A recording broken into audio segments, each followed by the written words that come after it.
Hi friends, வாங்க இன்னைக்கு நம்ம தமிழ் குக்கிங் கிச்சனில் எக் கிரேவி தான் பார்க்க போகிறோம். இது சாப்பாட்டுக்கும் சப்பாத்திக்கும் எல்லாத்துக்கும் சைட் டிஷ்ஷாக சாப்பிடும்போது சூப்பராக இருக்குங்க. இதை எப்படி சிம்பிளாக ரொம்ப சுவையாக எப்படி செய்கிறதுன்றதான் இந்த வீடியோவில் பார்க்க போகிறோம். வீடியோக்குள்ளே போகிறதுக்கு முன்னாடி தமிழ் குக்கிங் கிச்சனுக்கு சப்ஸ்கிரைப் பண்ண மறந்துடாதீங்க. கூடவே இருக்கிற பெல் பட்டனையும் கிளிக் பண்ணுங்கள். வாங்க வீடியோக்குள்ளே போகலாம்.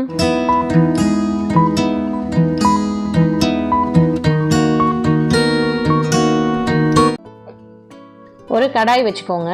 கடாய் சூடானோனையும் 2 ஸ்பூன் அளவுக்கு எண்ணெய் ஊற்றிக்கோங்க.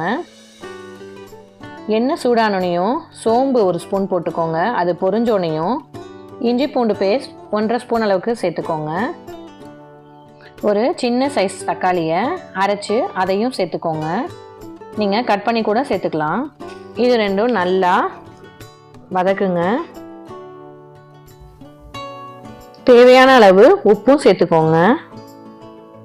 காரத்துக்கு நான் 1/4 ஸ்பூன் அளவுக்கு மிளகாய்த்தூள் சேர்த்துருக்கேன். 1/2 ஸ்பூன் அளவுக்கு காஷ்மீரி மிளகாய்த்தூள் சேர்த்துருக்கேன்.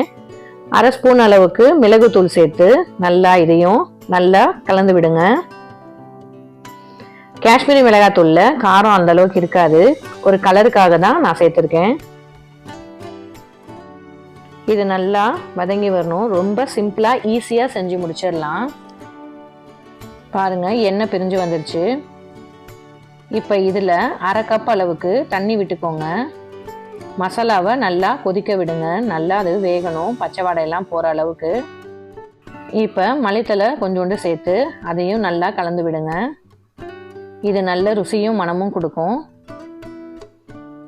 நல்லா சுண்டி வந்தோடனையும் பாருங்கள், சுண்டி வந்துருச்சு. இப்போ நான் வேக வச்ச முட்டையை ஒவ்வொரு பீஸாக சேர்த்துக்கோங்க. மசாலாவும் நல்லா வெந்துருச்சு. இப்போ இந்த முட்டையை சேர்த்து விட்டு கிளறி உடையாமல் பார்த்து கிளறுங்க. பாருங்கள், அருமையான முட்டை கிரேவி ரெடி ஆயிடுச்சு. இது நீங்கள் சப்பாத்தியோடையும் சாப்பிடலாம், சாப்பாட்டுக்கு சைட் டிஷ்ஷாகவும் வச்சு சூப்பராக சாப்பிடலாம். ரொம்ப சிம்பிளான முறையில் ஈஸியாக செஞ்சு முடிச்சிடலாங்க. குறைவான நேரத்தில் ஒரு தொட்டுக்க வேணும்னா இதை செஞ்சு அசத்துங்க. எல்லாருக்கும் பிடிக்குங்க.